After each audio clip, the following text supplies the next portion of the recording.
Through my career, I've failed and failed, and that's why I succeed. Michael Jordan. Hello, my name is David Pittard. I'm a Nürburgring champion, international racing driver and driver coach with over 20 years experience in the motorsport industry and all-round petrol head. In this video is a continuation of the series of my career, so going from the start to where I've become an international racing driver now. So make sure that you check out and say subscribe for plenty more videos like this to come.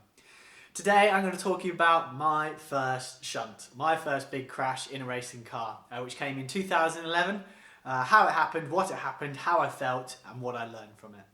So to give you a bit of background about what led up to this event before I jump into the onboard.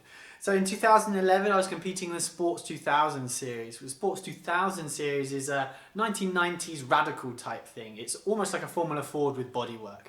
A Ford Pinto engine, a space frame chassis, and overall the package weighed just over 500 kilos. On slick tyres, and they're a very formidable and capable car. It really taught you to carry speed in such low power and high grip car. So it was a very good grounding for learning a proper race car and learning slicks as well. The track, Alton Park International. It was my first time at the circuit and it quickly became one of my favourite circuits in the UK. The ups and downs, the undulations, the overhanging trees, the old school nature of the track, it's really brilliant circuit. So yeah, if there's one track you need to get to in the UK, definitely get yourselves to Alton Park. From where I was based, it was a 3-hour drive, so it was a long way to travel for me and my team that were running the car. And it was also my friend's car that I was racing as well. So that's to give you all the background. And this is the Friday before the race, which was on the Saturday, so the day before, and this was my second session in the car. And welcome to Alton Park International Circuit. As you can see, even from this grainy, very old onboard camera, which even cuts out like the classic 90s Formula 1 cars do, it's a very picturesque, super undulating, and one of the most fun circuits in the UK. You joined me here in free practice session 2, so coming up to probably about 20 minutes worth of track time here, and I'm on about my 5th lap in this session, so starting to get confident. Always a bad place to be. First point to notice is the exit of Cascades here. So I'm touching the curb, big kick of oversteer there, but also significant vibration through the car. You can see that through the vibration in the camera. Island here is flat in the Sports 2000, which pretty much is the first time I did it. And then coming into the shell hairpin,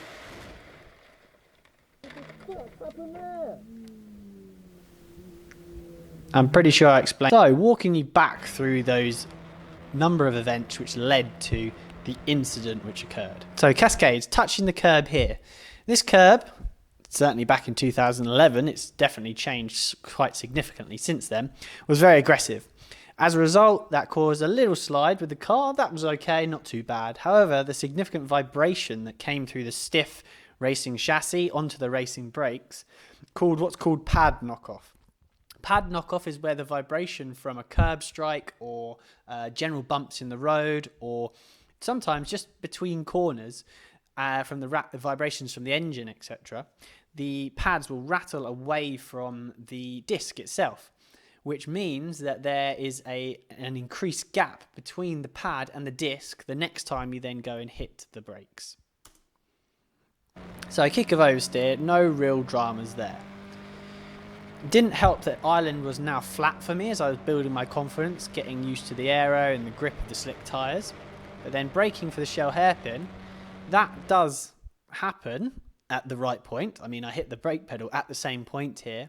However, I actually have to pump the pedal. So I put my foot on the brake, but because of that extended gap between the pad and the disc, the same brake force, well, the same pedal movement that I used the previous lap, most of that pedal movement was used to bring the pads next to the disc again. So they weren't actually clamping on the disc and decelerating the car, which meant I had to bring my foot off the brake pedal to then pump the pedal, so then reapply the same pedal movement again once the pads were up against the disc. However, at this point, when the car actually started decelerating, it was way past my initial braking point and latest braking point that I should have had. And In the panic, I then jumped on the brakes, and with this being a proper 90s sports car, it doesn't have ABS or anything like that. So then I managed to lock the fronts initially, and you can see that I'm way past my turning point already. I do come off the brakes a little bit to free up the rotation of the wheels. That allows me to actually turn the car in a little bit and stand a chance of making the corner. But at this point, I'm still going way too fast for the corner. So I'm kind of trailing the brake in, adding the steering lock, trying to make the corner, trying to stay on circuit. But at this point here, yeah, I run out of road basically, where I'm just going too fast. The front tyres can't hold the radius of the corner that I want. You can see that from the amount of steering lock I have versus the actual direction of travel of the car. And purely because I'm going too fast and enter into the gravel. The gravel does a little bit of a job to slow me down. I then do another key point here, which I would advise any racing driver in karting or in cars to try and get into a habit of, is when you know you need to bail out completely, when you know you're going in the wall and there's not really much you can do about it, take your hands off the wheel. So when the car goes in and the steering is violently jerked, make sure your hands aren't on the wheel, because you can break your ankle, break your thumbs, break your wrists if you end up holding onto the wheel and it just rips out of your hand completely. So make sure you be careful of that, and yeah, take your hands off the wheel. Yeah, going pretty hard here. I mean, it looks a little bit more dramatic than it is because it's going into tyres. Tyres are good because they absorb more energy than Armco, for example. And this is all glass fibre bodywork, so that takes the majority of the hit and dissipates the majority of the energy. And then, yeah, after that, I was just in complete disbelief, really, because that has never happened to me before.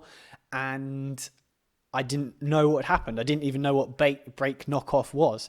And that was the ultimate issue. So the things I learned from that is, if you rattle a curb quite aggressively, then make sure you just tap the brakes a little bit, about 100 meters before your actual braking point, to prime the brakes. Make sure they're up against the discs nice and firmly. This mainly happens with non-servo assisted brakes. So for example, in your road car, that shouldn't really be an issue. But yeah, if you're driving with a proper pedal box and an unservo assisted brake system, yeah, just be aware of that. And also, I think it's quite a good habit to be in anyways, especially for any big stops. So yeah, coming into the Shell hairpin there, you're coming from a very high speed down to quite a low speed there. And you want the braking efficiency to be at its maximum. So make sure you just touch the pedal a little bit, just to bring those pads next to the disc. And it's also very, very relevant, even in the cars I drive today, in the M6 GT3 car. When the pads are getting slightly worn, you just need a little touch of the brakes just to keep them next to the pad so you can nail the braking. So the aftermath of the event, having learned my lesson on staying off the curbs and what to do after the curbs, my friend and my dad drove home a total trip of about 9 hours. 3 hours home, 3 hours finding and collecting parts, and 3 hours back to Alton Park. They weren't back until gone midnight the next day, on race day. Then they had to get to the track in the morning and rebuild the car. So I can't thank them enough. And you've got to have a hugely committed team around you to get you through those lows and make the highs. So having rebuilt the car, we missed qualifying. I think we didn't miss qualifying, but we trundled around and did 3 laps. Because it was my first time at the track, I had to qualify 3-time laps in qualifying to make the race. It doesn't matter how fast or slow they were, I just had to have done 3 laps. That's the rule. So I did my 3 laps, ran round and qualified last. So the only way was forward, which was good.